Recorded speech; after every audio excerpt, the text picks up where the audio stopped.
Naku, nagkapalad tayo kasama natin. Isa na namang doktor. At yan ay si Dr. Rudy De Guzman, isang urologist, oncologist, and of course, consultant sa NKTI. Good morning, Doc. Yes, good morning.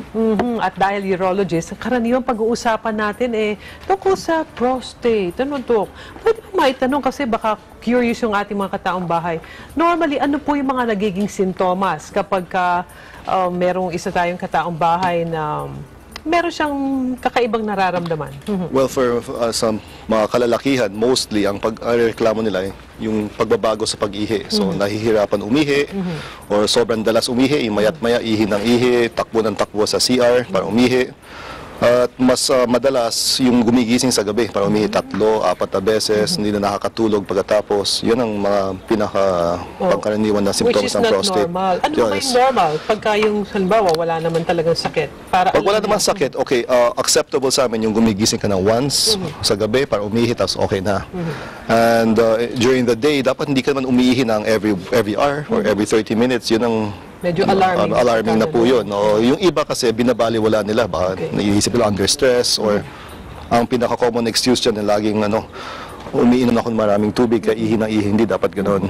Meron din hubang yung hindi naman nagiinom ng tubig and yet nandun pa rin yung urge to urinate. Yes. So, yun nandiyon yung urge to urinate, pero pagtatakbo naman sa banyo, ang lumalabas ko konti lang. Oo. So, talagang merong something wrong. Yes. With kung ano man yung, sabi nyo nga na, maaring simptomas po ito ng prostate cancer. Yes. Well, no. This is a symptom of prostate enlargement. So, ang importante mensahe dito, so hindi man lahat ng prostate enlargement ay cancer. So, we have to determine.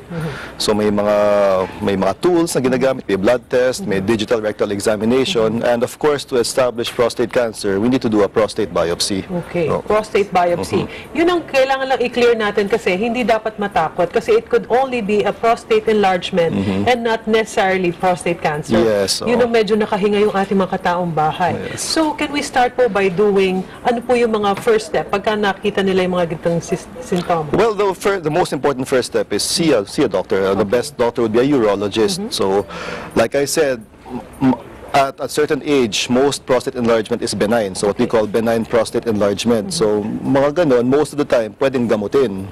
Kadalasan pwedeng gamutin. Pag mga severe na kaso, minsan kailangan ng surgery.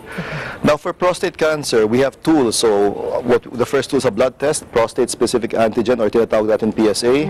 And the other is a digital rectal examination. Part ng routine physical examination namin yon, yung sinasalat namin yung puwet, tapos kinakapa yung prostate. Pag minakakapa kami yung bukol o matigas ang prostate, yan. So, suspicious of prostate cancer, then we recommend a prostate biopsy. Doon mo lang makikita kung totoong prostate cancer o hindi. Okay. Pwede ho ba magtanong kasi yung iba baka yung at a certain age, benign pa. Yes. Will it actually parang develop into something like, naku, after a few years, ito pala precursor to something na medyo... Pwede naman po. So, once you become a patient with prostatic enlargement, we usually see them regularly, every few months.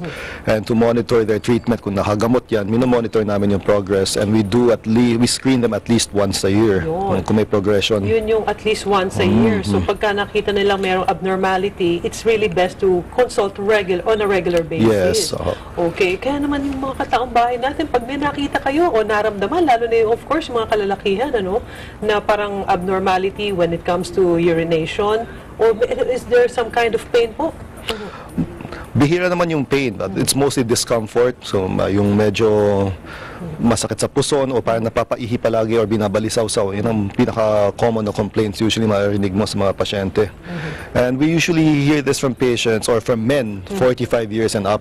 So, hindi ito talaga sakit ng mga bata. So, medyo pag may edad na, middle age, pataas, yun na. So, pagka 45 and above, yes, medyo kailangan na talagang ma-alarm sila. I mean, hindi naman ma-alarm, kundi maging aware. Maging aware. There's such thing as itong mga pwede lang pagdaanan na yes, and there's no harm in consulting your doctor. Yun. At there's no harm, lalo na kung ito ay makikita or maaagapan. Di po ba? God, yes. So, alam ko, meron po kayong upcoming event? Yes, I'd like to take this opportunity. So, sa June 18, this Saturday na po, nationwide po to, the National Padre, PADRE. So, ang maganda dito, lahat urologist ang titingin sa inyo. So for all men 45 years and up, pumunta kayo sa pinakamalapit na ospital. Ako nasa National Kidney and Transplant Institute ako. So nandun ako kasama ng ibang urologists. We'll see all men 45 years and up for free and screen them for prostate cancer or prostate enlargement. And you can advise them as to treatment options or whatever they need. Okay, baka yung iba, parang, teka, hindi nila nakuha yung details. So, can we do it again, Doctor, na this coming Friday na po yan? Saturday po. Saturday. June 18, from 8 a.m. to 5 p.m. Okay. So sa lahat ng major hospitals ng Manila, meron po yan. Pati sa mga ibang hospitals ng probinsya. Kasama sila ano po dito. itong national? Yes, and this is a national program. We do this every year. Okay. Kasi pagka hindi, medyo pricey po ba? Hindi naman. So you have to consult on your own, your private urologist, and that can take some time. Ito, one day, all the urologists are available to do this, and it's a perfect opportunity Yes, for all perfect men. opportunity kasi maganda rin niya. Para bang sumabay na tayo after all, magandang pagkakataon yan para sa mga tatay. Yes. Di po ba? Pero basta 45 and above, anybody, basta pumunta And yes, sila sa yes. mga major hospitals. Yes, Yan ang nabanggit mo. most hospitals will be included in this program. Okay. So baka meron pa kayong gustong idagdag, Doc? Wala naman. Oo. Okay. So I'm sure marami ang makikinabang po dito. Yes. Dahil doon sa diniscuss nyo na yan, mabantayan na nila kung ano yung nararamdaman nila. It's best to see a urologist. Yes, a urologist. Okay. Thank you very much, Okay. Doc. At sana sa Thank mga you for having ulitin me, pa, yes. of course, our pleasure po. And sa mga ulitin, sana makasama namin kayo muli. Okay. Thank you very much again. Okay, And- thank you. Okay, mga kataong bahay, babalik pa po kami. Wala pong aalis. Diyan lang po kayo.